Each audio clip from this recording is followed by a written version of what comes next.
Hi, this is Scott Garibay, and today we're going to talk about Dungeons & Dragons, and we're going to talk about something really, really exciting. I'm incredibly excited about this. So, D&D Beyond just dropped a historically important article, which really is going to change the future of Dungeons & Dragons, change the future of the OSR, and change the future of the indie tabletop role-playing game scene forever. One article, history in the making. And I'm really excited because, so what is it? Let me get right to the point.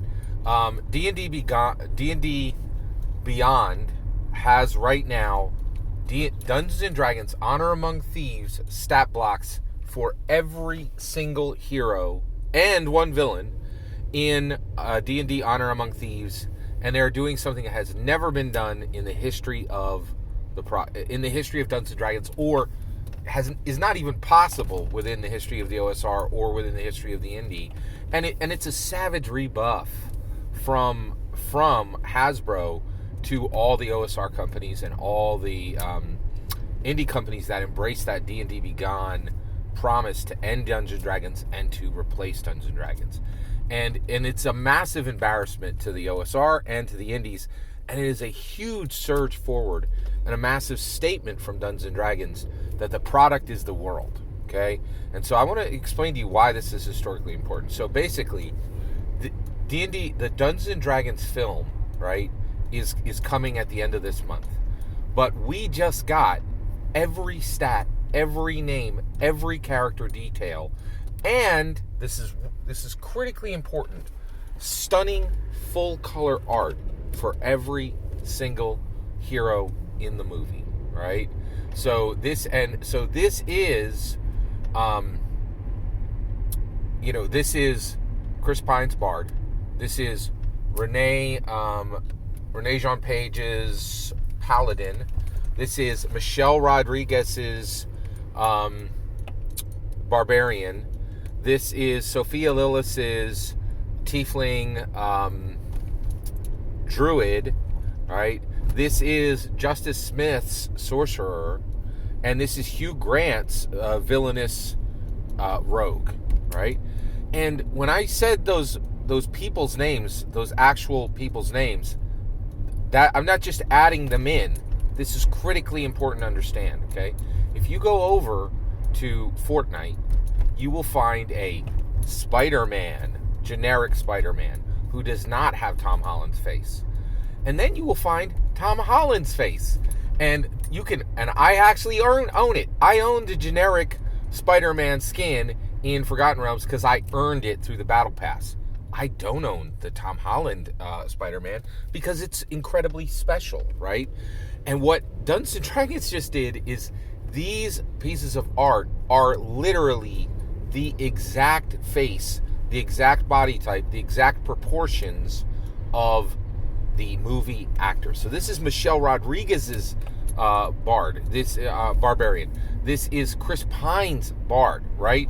And they are ready to be slotted into your Dungeons & Dragons game right now. This has never happened ever in the history of any tabletop role-playing game where an American blockbuster film had statted heroes, the main characters statted with the actors' images attached, so that the massive statement of the product is the world. The product is literally the world, right? Renee Jean Page's Paladin is literally now part of Dungeons & Dragons history forever, right?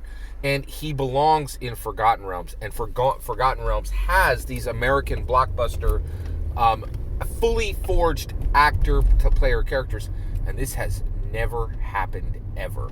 The closest we've ever seen to this is that the D&D Saturday morning cartoon characters, a decade after the show released, decades after the show released, statted those characters minorly, just a couple pages in a D&D extra box, right?